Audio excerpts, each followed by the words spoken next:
Hello friends, आज हम बात करेंगे एक इम्पॉर्टेंट और यूज़फुल टॉपिक के बारे में। आज हम बात करेंगे हार्ट फेलियर के एक इम्पॉर्टेंट सिम्टम ऑर्थोपनिया के बारे में। ये काफ़ी कॉमन सिम्टम है। जब भी किसी को सीवियर हार्ट फेलियर होता है, लेफ़्ट साइडेड हार्ट फेलियर होता है, तो ये काफ़ी कॉमनली देखा जाता है। लोग इस सिम्टम को लेके हमारे पास आते हैं और उनको हम इवैल्यूएट करते हैं तो पाते हैं कि उनको हार्ट फेलियर है। तो इस सिम्टम क्यों होता है, कैसा होता है, और ऐसा लेटने पर लोगों को जो सांस फूलने का सिम्टम होता है उसको प्रैक्टिकली ऑर्थोपनिया बोलते हैं। तो बेसिकली ये क्यों होता है, क्या होता है, कैसा होता है और किस लिए होता है, उसके क्या ट्रीटमेंट है, क्या दूसरी बीमारियां हैं जिसमें भी पेशेंट को ऑर्थोपनिया हो सकता है, उस बारे में बात करेंगे। काफ़ी इंपॉर्टेंट और यूज़फुल टॉपिक है क्योंकि ये हार्ट फेलियर का बहुत इंपॉर्टेंट सिम्टम है जिससे काफ़ी लोग मिस कर जाते हैं और आते हमारे पास तब हैं जब बिल्कुल बीमारी लास्ट स्टेज पर पहुँच जाती है या पेशेंट बहुत ज़्यादा फेलियर में चला जाता है। जब उसको दोनों चेम्बर्स फेल हो जाते हैं उस समय हमारे पास आता है। Orthopnoea basically left sided heart failure का एक बहुत इंपॉर्टेंट सिम्टम है जिसमें व्यक्ति जब लेटता है या रात को सोता है तो उसकी सांस फूलती है। ऐसा होने का कारण ये है कि जब हम रात को लेटते हैं तो ग्रेविटेशनल फोर्स के अंदर जो पाँव के अंदर जो पानी दिन भर के अंदर ग्रेविटेशनल फोर्स में पाँव में रहता है, पाँव के वेन्स में भरा हुआ रहता है, वो धीरे धीरे करके लंग्स की तरफ एक मूव करने लगता है क्योंकि ग्रेविटेशनल फोर्स जो खड़े के टाइम पानी को नीचे रखता है वो चला जाता है, तो लेटने के टाइम वो फोर्स की वजह से लंग्स में जाने लगता है। लंग्स में एक्स्ट्रा पानी भरने लगता है, एक्स्ट्रा ब्लड जाने लगता है जिसको वो अकोमोडेट नहीं कर पाता है क्योंकि हार्ट ऑलरेडी वीक है। हार्ट एक्स्ट्रा ब्लड को पुश आउट नहीं कर पा रहा है, वो एक्स्ट्रा ब्लड को फेंकने की हार्ट में ताकत नहीं है। इसीलिए हार्ट जब वो एक्स्ट्रा ब्लड को नहीं पुश आउट कर पा रहा है तो धीरे धीरे करके वो एक्स्ट्रा ब्लड लंग्स में भरने लगता है। वो लंग्स के ट्यूब्यूल से बाहर निकल के फ्लूइड के फॉर्म में सारे ब्रोंक्यूल्स में भर जाता है और आदमी की हालत वैसी ही हो जाती है जैसे अगर कोई पानी में डूब जाता है तो जैसे लंग्स में पानी भर जाता है वैसी हालत होती है। तो उस समय आदमी को सांस फूलने लगते हैं और आदमी को नींद से तुरंत उठना पड़ता है। जब वो उठ के बैठता है तो लंग्स में भरा हुआ एक्स्ट्रा पानी ग्रेविटेशनल फोर्स की वजह से नीचे की तरफ आ जाता है, और खासकर ग्रेविटेशनल फोर्स की वजह से पाँव से जो कंटिन्यूस ब्लड एक्स्ट्रा आते जा रहा था वो वापस आना रुक जाता है, वो कंपेरेटिवली स्लो हो जाता है। जब वो स्लो हो जाता है तो लंग्स में कंजेशन कम हो जाता है, पेशेंट की सांस फूलने की प्रॉब्लम कंपेरेटिवली कम हो जाती है। ये ज़्यादातर रात को जब सोते हैं तो तुरंत होता है, इसे ऑर्थोपनिया बोलते हैं। इसके अलावा एक पैरोक्सिमल नॉक्टर्नल डिस्निया भी होता है जिसमें सोने के 3 से 4 घंटे के बाद लंग्स में बहुत ज़्यादा पानी भर जाता है, इसकी वजह से आदमी नींद से उठता है।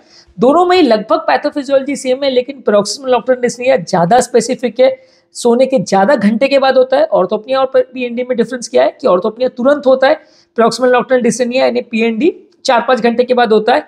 ऑर्थोपनिया में जैसे आदमी उठ के बैठता है तुरंत राहत मिल जाती है क्योंकि लंग्स में पानी से भरना चालू हुआ होता है, पूरी तरह से नहीं भरा होता है। लेकिन पीएनडी में इतने घंटे होने की वजह से लंग्स में ज़्यादा पानी भर चुका होता है, उसको निकलने में टाइम लगता है, तो उठने के बाद भी पेशेंट को तुरंत राहत नहीं मिलती, उसको काफ़ी मिनट चलना फिरना पड़ता है, घूमना पड़ता है और खिड़की के बाहर रहना पड़ता है, कुछ देर तक रिलैक्स होता है, तब जाके वो पानी निकलता है तो फिर उसको रिलैक्स होता है।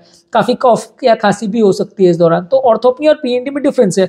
ऑर्थोपनिया अर्ली स्टेज में होता है, पीएनडी और ज़्यादा लेट स्टेज में होता है।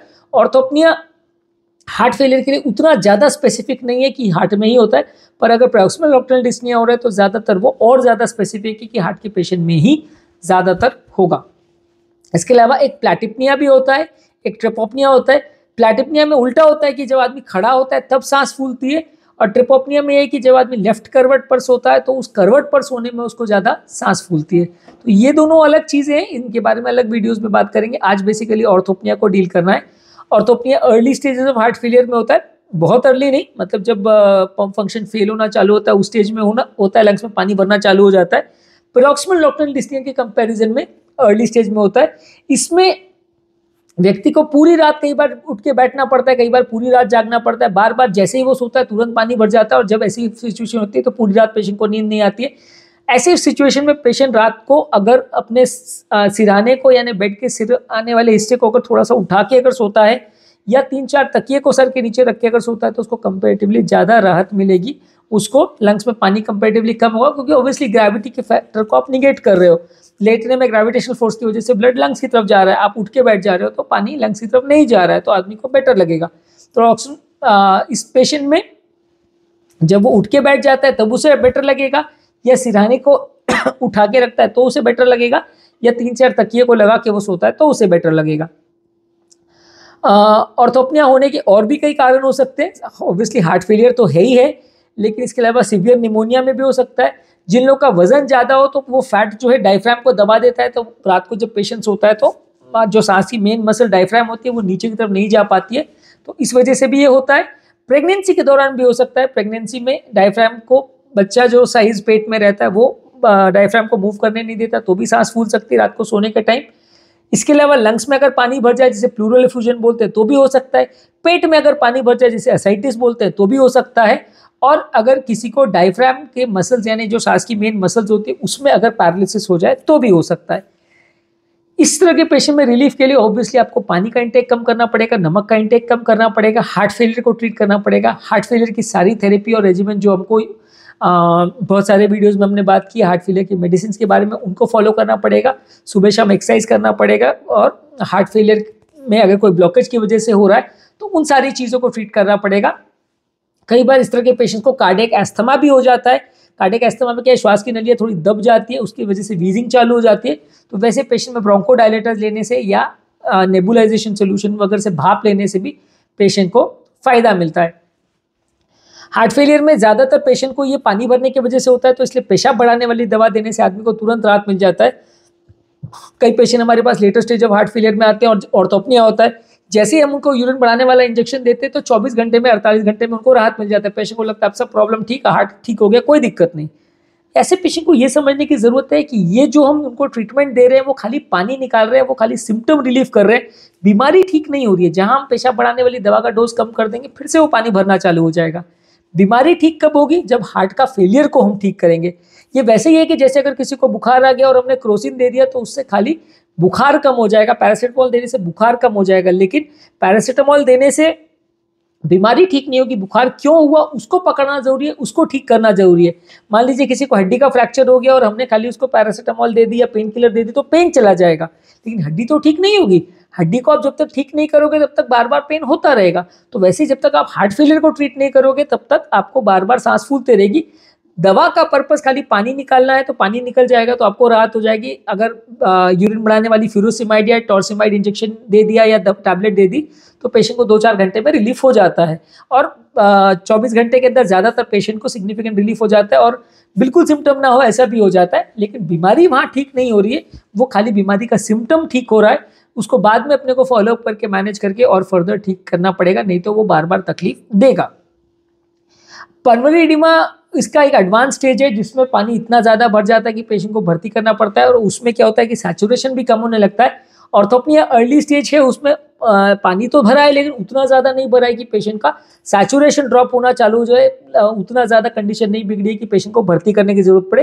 पर पल्मोनरी एडिमा जब डेवलप हो जाता है तो फिर पेशेंट को भर्ती करना पड़ता है, और फिर उसके बाद उसको बहुत अग्रेसिवली ट्रीट करना पड़ता है। तो अगर किसी व्यक्ति को ये ऑर्थोपनिया वाला सिम्टम है यानी लेटते समय सांस फूल रही है तो उसको हार्ट के लिए डेफिनेटली इवैल्यूएट करने की ज़रूरत है, और 70-80% चांस है कि उसको हार्ट का बीमारी सिग्निफिकेंट निकलने का चांस है, और अगर वो बीमारी निकलती है तो ट्रीटमेंट करने से तुरंत उसको राहत हो सकती है।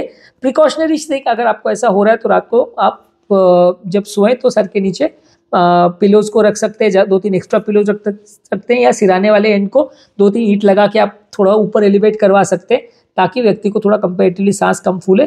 ये खासकर उन लोग के लिए ज़रूरी है जिनको इतना सीवियर हार्ट फेलियर है कि वो सो ही नहीं पा रहे हैं और दवा से भी वो मैनेज नहीं हो पा रहा, तो वैसे केस में आप इस चीज़ को यूज़ कर सकते हैं। आज के टॉपिक में हमने हार्ट के सिम्टम, ऑर्थोपनिया के बारे में बात की, हार्ट फेलियर का सिम्टम है इंपॉर्टेंट।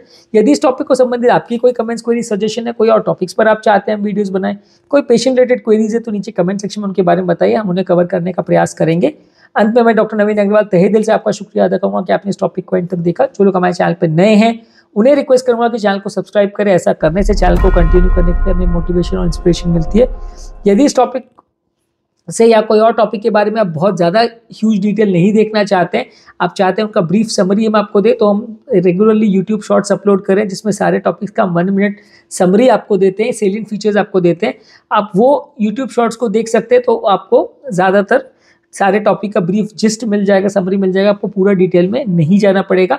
हमारे चैनल के प्लेलिस्ट पर सारे टॉपिक्स का प्लेलिस्ट का लिंक मैं छोड़ दे रहा हूँ चैट बॉक्स में और डिस्क्रिप्शन बॉक्स में। आप प्लेलिस्ट पर जाके उसे क्लिक कीजिए तो आपको जो बीमारी है जैसे BP, sugar, cholesterol, heart attack, heart failure जो भी है उसको क्लिक कीजिए तो स्पेसिफिक आप टॉपिक पर जाएंगे तो आपको बिना टाइम वेस्ट किए सारा कलेक्शन मिल जाएगा और आपका ज़्यादा आपके लिए यूजफुल और इन्फॉर्मेटिव आपको टॉपिक्स मिलेंगे। Thank you.